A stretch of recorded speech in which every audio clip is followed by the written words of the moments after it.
ममता बनर्जी की party TMC का वजूद खतरे में है। आक्रोश और बगावत ने इस पार्टी की बुनियाद को जबरदस्त चोट पहुंचाई है। ममता एनडीए सरकार के खिलाफ दिल्ली में इंडिया ब्लॉक के साथ रणनीति तय करने के लिए पहुंची हैं, लेकिन वो अपनी ही पार्टी में घिरती जा रही हैं। पहले विधायक और अब सांसद। पार्टी फुल बगावत के दौर से इस वक्त गुजर रही है। देखिए,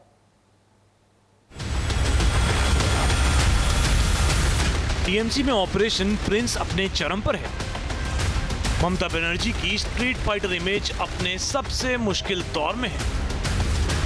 ममता बनर्जी की तृणमूल कांग्रेस बीजेपी की चुनावी जीत की सुनामी के एक महीने बाद तिनके की तरह बिखरती जा रही है, और इसकी वजह है ये दो तस्वीर।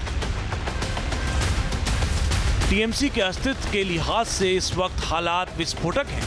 एक तरफ टीएमसी के नेताओं पर ताबड़तोड़ हमले हो रहे हैं, किसी पर कच्चे अंडे फेंके जा रहे हैं, किसी टीएमसी नेता को भीड़ खदेड़ रही है। पार्टी महासचिव और टीएमसी में नंबर 2 अभिषेक बनर्जी तक इससे बच नहीं पाए हैं। दूसरी तरफ पार्टी में बगावत की चिंगारी सियासी शोलों में तब्दील हो गई है। टीएमसी के अंदर बागियों की आवाज लगातार बुलंद होती जा रही है। एक गुट का दावा है कि टीएमसी के ज्यादातर विधायकों ने अभिषेक की वजह से ममता के लिए रेड लाइन खींच दी है। टीएमसी में गुटबाजी और अंतरकलह पार्टी के पुराने नेता यानी ओल्ड गार्ड बनाम अभिषेक बनर्जी के न्यू गार्ड की भयंकर खींचतान का नतीजा है। वैचारिक तौर से शुरू हुई ये लड़ाई अब पार्टी पर कब्जा करने और पार्टी को बचाने की जंग में तब्दील हो चुकी है। लेकिन एक सबसे बड़ी मुश्किल टीएमसी नेताओं के खिलाफ लोगों की भारी नाराजगी है। 30 मई को अभिषेक बनर्जी तो हेलमेट पहनकर किसी तरह से बच निकले, लेकिन टीएमसी नेताओं पर हमले का सिलसिला ब्रेकलेस हो चुका है।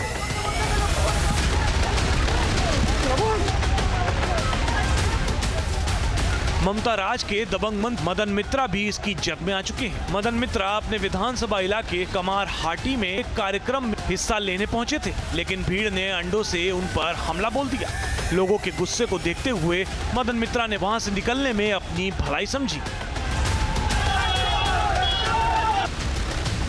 एक और टीएमसी नेता का वीडियो वायरल हो रहा है, जिसमें वो कपड़े की दुकान में साड़ियों के ढेर में छिपे दिख रहे हैं। ये वीडियो हावड़ा के उदनारायणपुर के बिलासपुर का बताया जा रहा है, जहां टीएमसी ने स्थानीय नेताओं ब्राह्मण चक्रवर्ती पर कई लोगों के कट मनी और जबरन वसूली के आरोप लगाए थे। लेकिन जब पुलिस आरोपी टीएमसी नेता की तलाश में पहुंची तो वह साड़ियों के बंडल के बीच में जान बचाते दिखे।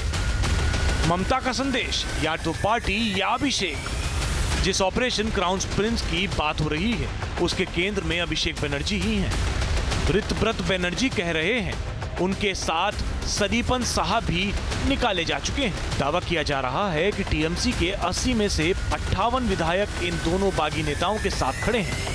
ऋतव्रत को पश्चिम बंगाल विधानसभा में नेता विपक्ष की मान्यता मिल चुकी है। ममता के सामने टीएमसी बढ़ती जा रही है। सिर्फ विधायक ही नहीं, टीएमसी सांसदों का कुनबा भी विद्रोही बनता जा रहा है। लोकसभा में टीएमसी के 28 सांसद हैं। खबरों के मुताबिक 23 सांसद ने विद्रोह का बिगुल फूंक दिया है। ममता दिल्ली में है, इंडिया ब्लॉक की मीटिंग में हिस्सा लेने के लिए पहुंची है। साथ में अभिषेक बनर्जी भी हैं। केंद्र की एनडीए सरकार के खिलाफ विपक्ष के कई नेताओं से मुलाकात कर रही हैं, लेकिन खतरा खुद उनकी पार्टी के अस्तित्व पर मंडरा रहा है। ममता के सामने 2 सवाल खड़े हैं। पार्टी के भीतर असंतोष खुलकर सड़कों पर आ गया है। क्या इसे ममता थम जाएंगी? बंगाल के मुस्लिम बहुल इलाके में टीएमसी नेता भी नाराज हैं। टीएमसी के मजबूत वोट बैंक में दरार है। ममता चुनाव हार चुकी है और अब पार्टी भी हारती नजर आ रही है। Team news nation. आपके मोबाइल पर तुरंत आएगी ब्रेकिंग न्यूज। स्क्रीन पर सबसे पहले दिखेगी बड़ी खबर। देश दुनिया की हर खबर एक जगह। अब आपके मोबाइल पर तुरंत फटाफट इंस्टॉल कीजिए न्यूज़ नेशन ऐप और रखिए खुद को अपडेट।